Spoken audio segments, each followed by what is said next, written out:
पहले तो आप सबसे माफ़ी चाहूँगा, 2 बजे का समय लेकर 4 बजे आया हूँ।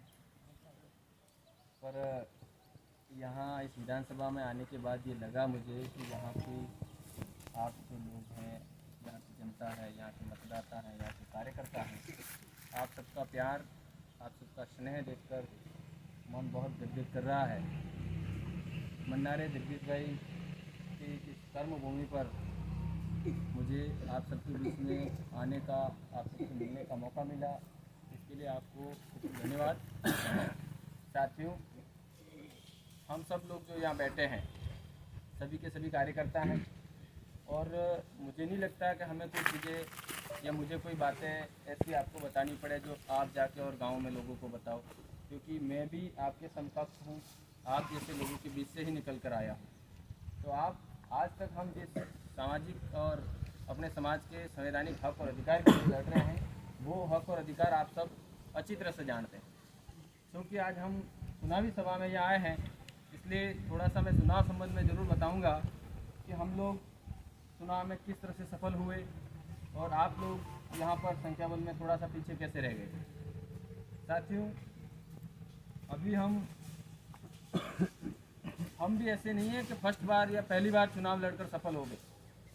हमको मौका मिला, कोरोना की वजह से हमारे विधायक जी हमारे बीच में नहीं रहे, तो हमारे वहाँ चुनाव हुए।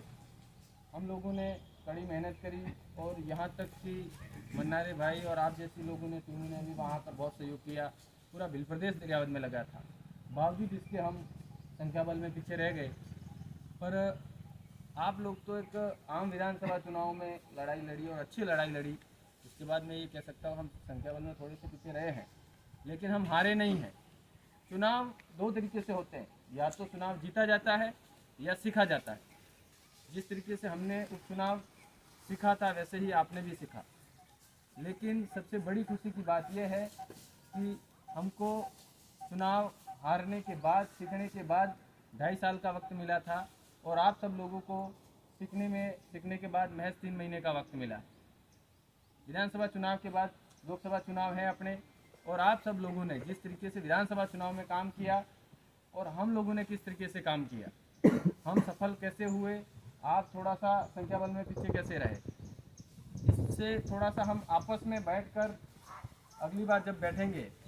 आज मैं सिर्फ आप लोगों से मिलने आया क्योंकि अपने 2 तारीख को नामांकन है और नामांकन से पहले मैं आप जैसे कार्यकर्ताओं के बीच में ही नहीं उपस्थित हूँ, तो आप आमजन लोगों के बीच में जाकर क्या कहेंगे, किसके लिए नामांकन के लिए जा रहे हो। चुनाव हम सब लड़ रहे हैं, मैं अकेला नहीं लड़ रहा हूँ, लेकिन फिर भी लोगों में एक जिज्ञासा रहती है, भाई हमारा कैंडिडेट कौन है, उसकी शक्ल तो दिखाओ हमसे कम से कम।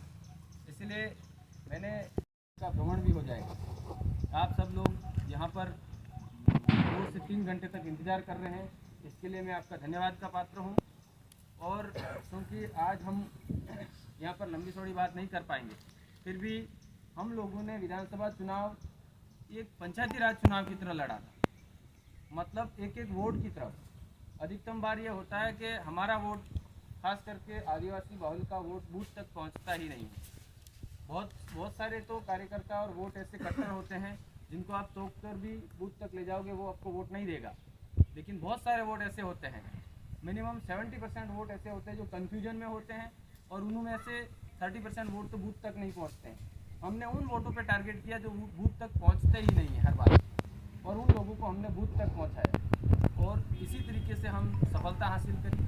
और आगे और कुछ बहुत सारी बातें हैं जिनको हम बैठकर बात करेंगे। अभी हमें लोकसभा चुनाव में भी इसी तरह से काम करना है।